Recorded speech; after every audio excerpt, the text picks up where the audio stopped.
లలో ఎలాంటి అపోహలకు తావివ్వకండి మీడియా మిత్రులారా. మీ వైపు నుంచి కూడా సహకారం అవసరం ఉన్నది. ఏంటంటే ఈ పథకాలు అమలు చేయడమే కాదు, అమలు చేస్తున్న విధానం కూడా ప్రజలకు చేరాలి. ఆ విధానాన్ని వివరించాల్సిన బాధ్యత రైతు బిడ్డలుగా మీ మీద ఉన్నది. ఇక్కడ ఉన్న వాళ్ళు 99% గ్రామీణ ప్రాంతాలలో రైతుల బిడ్డలే ఈరోజు పాత్రికేయులుగా ఇక్కడ ఉన్నారు. ఇది రైతులకు సంబంధించిన విషయము. రాజకీయాలకు అతీతంగా రైతులకు దగ్గరగా పేదలకు ప్రయోజనకరంగా ఈ ప్రభుత్వం తీసుకుంటున్న నిర్ణయాన్ని మీరు ప్రజలకు చేరవేయండి.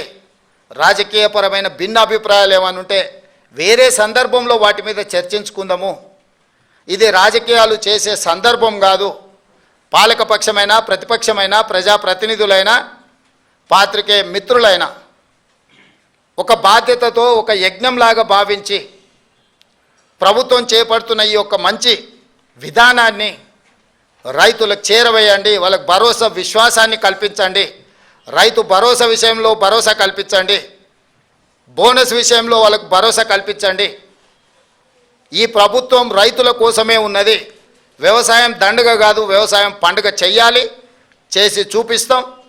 ఇప్పటి వరకు చేసినాం, భవిష్యత్తులో కొనసాగిస్తాం. రైతులకు అంటే మీరు ఇచ్చినటువంటి కార్యక్రమాల హామీలు కానీ మీరు కనీసం ప్రజలకు తీసుకెళ్ళలేకపోతున్నారు. మీ ఎమ్మెల్యేలుగా మీ ప్రజాప్రతినిధులుగా ప్రభుత్వం కానీ ప్రజలకు ఈ యొక్క కార్యక్రమాన్ని కూడా అనుకున్నంత స్థాయిలో తీసుకెళ్ళలేకపోతుంది. అదే అందుకే ఇంతకుముందే మీ బాధ్యత అదే గుర్తు చేసిన. మామూలుగా చిన్నపిల్లలు అంటారు చూడు, సేమ్ టు యూ అని.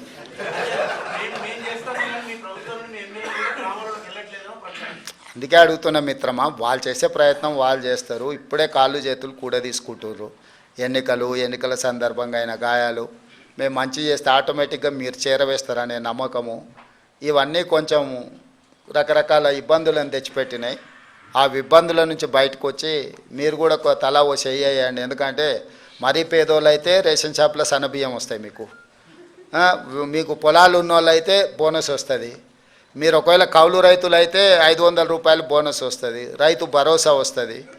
సో ఇవన్నీ కూడా మనందరికీ ప్రయోజనం చేకూర్చే పథకాలు కాబట్టి మనందరం కూడా బాధ్యతతో ముందుకెళ్దాం. ఇవాళ ఒకరు చేసిండ్రు ఒకరు చేయలేదని మనం ఒకరి మీద ఒకరు ఆరోపణలు చేసుకునే కంటే మనందరం కలిసి ఈ విషయాలను అన్నిటినీ రైతులకు చేరవేస్తే బాగుంటుంది అనేది నా ఆలోచన. బ్యాంకులు 2 లక్షల పైన ఉంటే పై అమౌంట్ చెల్లించుకోవాలి కానీ అది ఎక్కడ కూడా రైతులకు బ్యాంకర్స్ కమ్యూనికేట్ చేయలేదు. దాంతో అది బ్యాంకర్స్ జాబ్ కాదు, అది మీ జాబు నా జాబ్.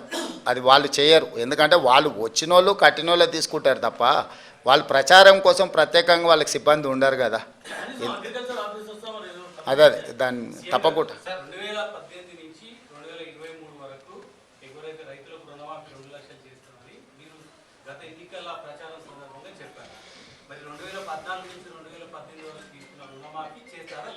లేదు, స్పష్టంగా చెప్పినాం కదా. కట్ ఆఫ్ డేట్ కూడా ఇచ్చినాం. మీకు ఎలాంటి అనుమానాలు అక్కర్లేదు. 12/12/2018 తర్వాత 9/12/2023 కంటే ముందు ఈ 5 సంవత్సరాల కాలంలో ఉన్న రుణాలను మా ప్రభుత్వము 2 లక్షల రూపాయల వరకు మాఫీ చేస్తామని మేము స్పష్టంగా చెప్పినాము. దాని మీదనే జీవో ఇచ్చినాం. ఇచ్చిన జీవోకు చెప్పిన మాటకు ప్రభుత్వం కట్టుబడి